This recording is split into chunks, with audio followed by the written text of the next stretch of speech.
Good morning mga kalalabs! Kumusta kayong lahat?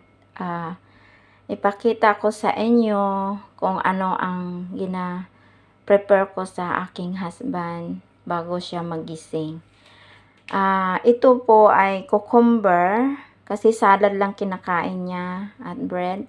Ito ay lettuce, ginahiwa ko ng maliit at saka toast bread.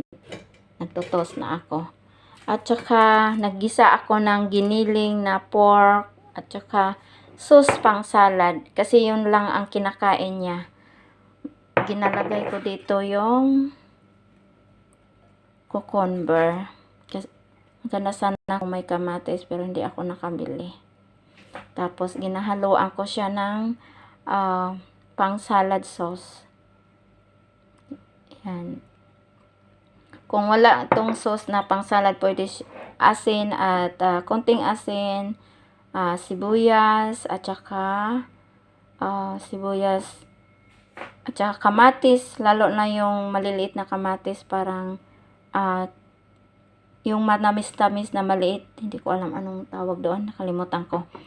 So ito yung lagi kong ginahanda. Malutas talaga ako sa kanin, guys, kasi yung mga apam, hindi ko makain ng kanin.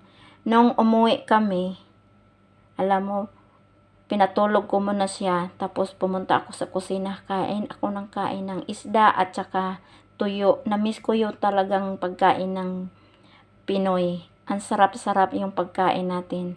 So, ito na guys. Ano ko dito. Tapos, yung